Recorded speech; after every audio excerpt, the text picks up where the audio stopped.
Friends, welcome back to this video. तर friends, आजच्या व्हिडिओमध्ये आपण फ्युचर परफेक्ट कंटिन्यूअस टेन्स म्हणजेच पूर्ण चालू भविष्यकाळ या भविष्यकाळातील चौथ्या प्रकाराविषयी आज आपण शिकणार आहोत.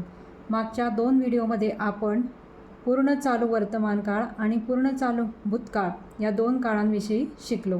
तर आजच्या व्हिडिओमध्ये सुद्धा आपण पूर्ण चालू भविष्यकाळ म्हणजेच फ्युचर परफेक्ट कंटिन्यूअस टेन्स हा काळ केव्हा आणि कसा वापरतात याविषयी शिकणार आहोत. तेव्हा संपूर्ण व्हिडिओ स्किप न करता नक्की बघा आणि जर तुम्ही या चॅनलवर नवीन असाल तर चॅनलला सबस्क्राईब देखील करा आणि बेल आयकॉनचे बटन देखील क्लिक करा, म्हणजे माझ्या नवीन येणाऱ्या सर्व व्हिडिओचे नोटिफिकेशन तुम्हाला लगेचच मिळेल. तर इथे बघा, मी इथे काही मराठीतून वाक्ये लिहिलेली आहेत. तर ही वाक्ये पूर्ण चालू भविष्यकाळातील आहे. ही वाक्ये इंग्रजीमध्ये ट्रान्सलेट करत असताना त्याचे स्ट्रक्चर म्हणजेच रचना कशी असते त्याआधी आपण बघूया. तर सर्वात आधी आपल्याला घ्यायचा असतो सब्जेक्ट. सब्जेक्ट्स म्हणजेच काय तर कर्ता. त्यानंतर घ्यायचं असते विल हॅव बीन. त्यानंतर घ्यायचं असते क्रियापदाचे V1 फॉर्म, त्याला ING म्हणजेच क्रियापदाचे ING असलेले रूप. त्यानंतर घ्यायचा असतो ऑब्जेक्ट म्हणजेच कर्म.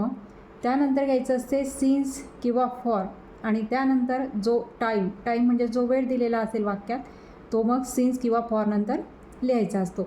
आता सिन्स आणि फॉर हे प्रेपोजिशन केव्हा वापरायचे ते सुद्धा आता आपण बघूया. तर इथे बघा, सिन्स केव्हा वापरायचे तर नेम ऑफ द डेज म्हणजे संडे, मंडे, ट्यूजडे अशा प्रकारे जर डेज असतील, डेजची नावं असतील तर त्याआधी सिन्स हे प्रेपोजिशन वापरले जाते, म्हणजे सिन्स मंडे, सिन्स संडे या प्रकारे. त्यानंतर नेम ऑफ द मंथ्स म्हणजे जानेवारी, फेब्रुवारी, मार्च या प्रकारे, म्हणजेच सिन्स जानेवारी, सिन्स फेब्रुवारी या प्रकारे तुम्ही सेन्स हे प्रेपोजिशन मंथच्या आधी वापरू शकता. त्यानंतर इयर्स म्हणजे सिन्स 2024 या प्रकारे, म्हणजे इयर्सच्या आधीसुद्धा सिन्स हे प्रेपोजिशन वापरायचे. त्यानंतर पार्ट ऑफ द डे म्हणजेच मॉर्निंग, इव्हिनिंग, नाईट असेल, म्हणजेच since morning, since evening, since night या प्रकारे तुम्ही सिन्स हे प्रेपोजिशन वापरू शकता.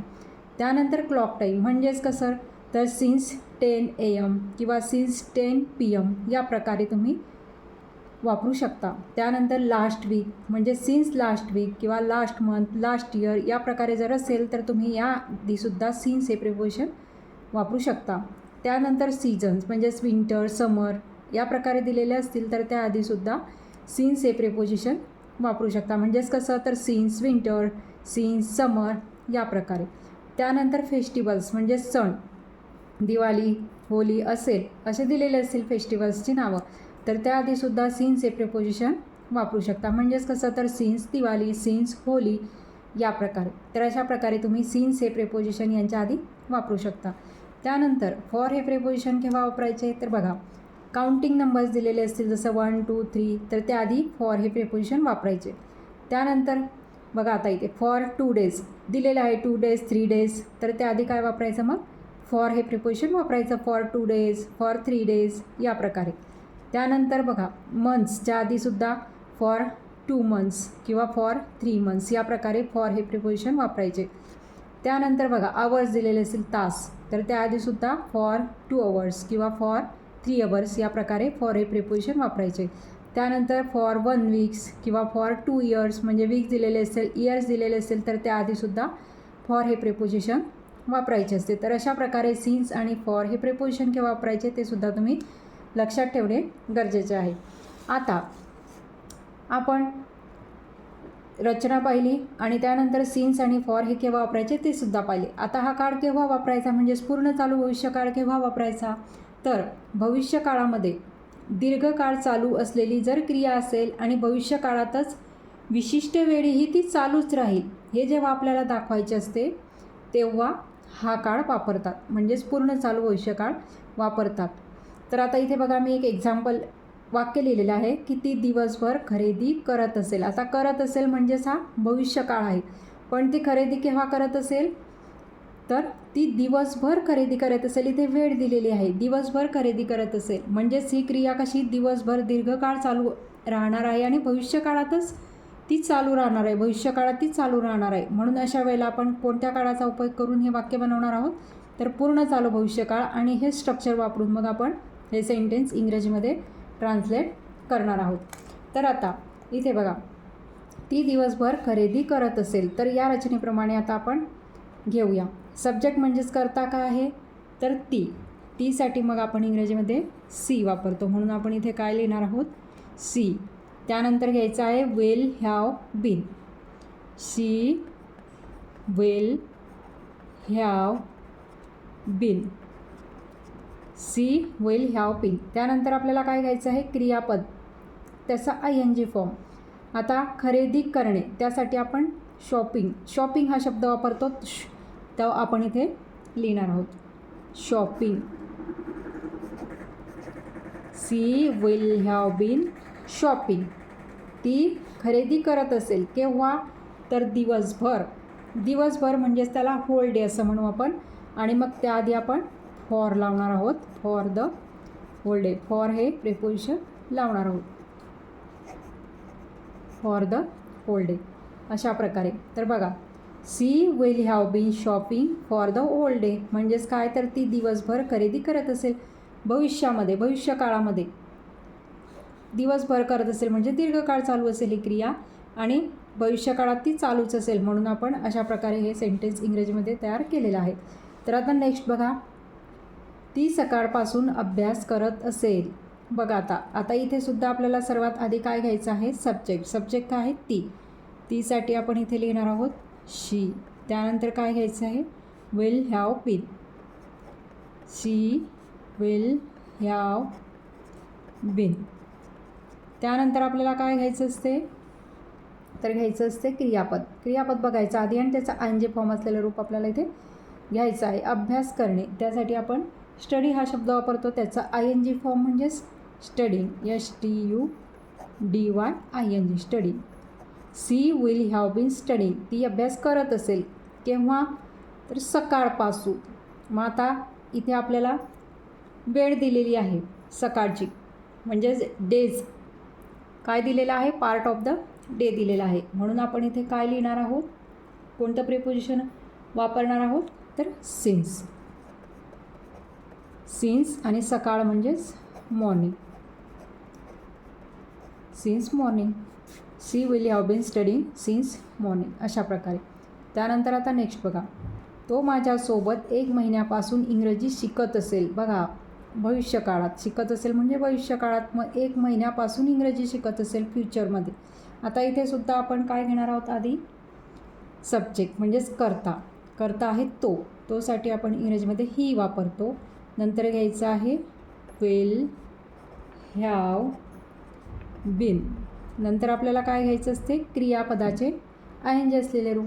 आता क्रियापद आहे शिकणे, शिकत म्हणजेच मूळरूप शिकणे, मग त्यासाठी लर्न वापरतो, त्याचा ING form learning. He will have been learning. तो शिकत असेल. He will have been learning English घेऊ आपण ऑब्जेक्ट. तो इंग्रजी शिकत असेल कोणासोबत, तर माझ्यासोबत, म्हणून आपण इथे काय घेणार आहोत, विथ मी. माझ्यासोबत म्हणजेच काय, तर विथ मी. केव्हा, तर 1 महिन्यापासून, म्हणजेच इथे आपण काय घेणार आहोत, महिने जर दिलेले असलं तर आपण कोणतं प्रिपोजिशन वापरतो, फॉर, म्हणून आपण इथे काय घेणार आहोत, प्रिपोजिशन फॉर 1 मंथ, अशा प्रकारे.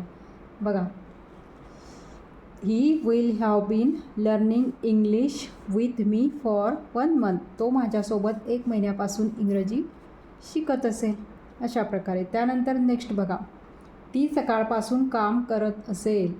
बघा आता इथे सब्जेक्ट कोणता आहे, करता कोणता आहे, तीसाठी आपण घेतो इंग्रजीत शी. नंतर घ्यायचं असते आपल्याला will have been. She will have been.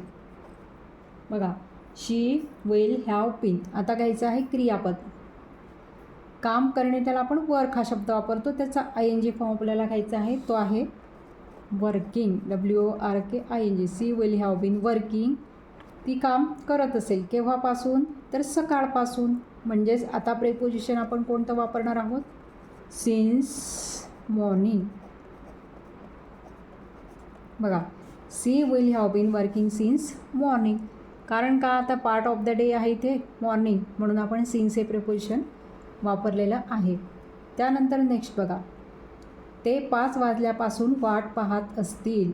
बघा आता सर्वात आधी आपल्याला करता घ्यायचा आहे. ते हा करता आहे, त्याला इंग्रजीत आपण दे वापरतो इंग्रजीमध्ये. नंतर काय घ्यायचं आहे, will have been. They will have been. आता घ्यायचं आहे क्रियापदाचे ING असलेले रूप. क्रियापद बघायचं आधी. क्रियापद आहे वाट पाहणे, त्याला वेट हा शब्द वापरतो. त्याचा ING form waiting, WAITING. They will have been waiting. ते वाट पाहत असतील. केव्हापासून? 5 वाजल्यापासून. आता इथे बघा, इथे क्लॉक टाईम दिलेला आहे, म्हणून आता इथे सुद्धा आपण काय वापरणार आहोत क्लॉक टाईमसाठी, सिन्स 5 o'clock. बघा, they will have been waiting since 5 o'clock. ते 5 वाजल्यापासून वाट पाहत असतील, अशा प्रकारे. त्यानंतर नेक्स्ट बघा, ती रात्रीपासून घराची स्वच्छता करत असेल. बघा आता इथे सुद्धा करता घ्यायचा सर्वात आधी, तो आहे ती. तीसाठी आपण इंग्रजीमध्ये शी वापरतो, म्हणून आपण इथे लिहिणार आहोत शी. नंतर घ्यायचं आहे will have been. She will have been. नंतर स्वच्छ करणे, त्यासाठी क्लीन हा शब्द वापरतो. आता त्याचा ING फॉर्म आपल्याला घ्यायचा आहे, cleaning, CLEANING. She will have been cleaning. ती स्वच्छ करत असेल. काय ऑब्जेक्ट काय आहे, तर घर. त्यासाठी आपण इंग्रजीमध्ये हाऊस हा शब्द वापरतो, क्लिनिंग द हाऊस. केव्हापासून, तर रात्रीपासून. मग रात्रीपासून त्यासाठी आपण काय वापरतो, पार्ट ऑफ द डेसाठी सिन्स हे प्रिपोजिशन वापरतो, म्हणून आपण इथे काय घेणार आहोत, सिन्स नाईट. बघा, she will have been cleaning the house since night. म्हणजेच काय, तर ती रात्रीपासून घराची स्वच्छता करत असेल. अशा प्रकारे मग तुम्ही पूर्ण चालू भविष्यकाळ म्हणजेच फ्युचर परफेक्ट कंटिन्युअस टेन्समध्ये मी जे स्ट्रक्चर दिलेलं आहे ते स्ट्रक्चर वापरून इंग्रजीमध्ये मराठी वाक्यांचे ट्रान्सलेशन करू शकता. मग हे जे काळ आहे तो केव्हा वापरायचा, टेन्स जो आहे तो केव्हा वापरायचा, तर भविष्यकाळामध्ये. दीर्घकाळ एखादी क्रिया अशी चालू असलेली आहे आणि विशिष्ट काळापर्यंत ती चालूच राहील असे जेव्हा आपल्याला सांगायचे असते, तेव्हा हा काळाचा उपयोग करून आपण वाक्याची रचना करू शकतो, किंवा तेव्हा हा काळ आपण वापरू शकतो. तर अशा प्रकारे आजच्या व्हिडिओमध्ये आपण भविष्यकाळातील चौथा प्रकार म्हणजेच फ्युचर परफेक्ट कंटिन्युअस टेन्स, त्यालाच पूर्ण चालू भविष्यकाळ असे म्हणतात, त्या काळातील मराठी वाक्यांचे इंग्रजीमध्ये त्याच्या स्ट्रक्चरनुसार ट्रान्सलेशन केलेले आहे. तेव्हा आजचा हा माझा व्हिडिओ तुम्हाला कसा वाटला ते कमेंट करून नक्की सांगा. आणि व्हिडिओ जर आवडला असेल तर व्हिडिओला लाईक करा, शेअर करा, आणि जर तुम्ही या चॅनलवर नवीन असाल तर चॅनलला सबस्क्राईब देखील करा. थँक्यू.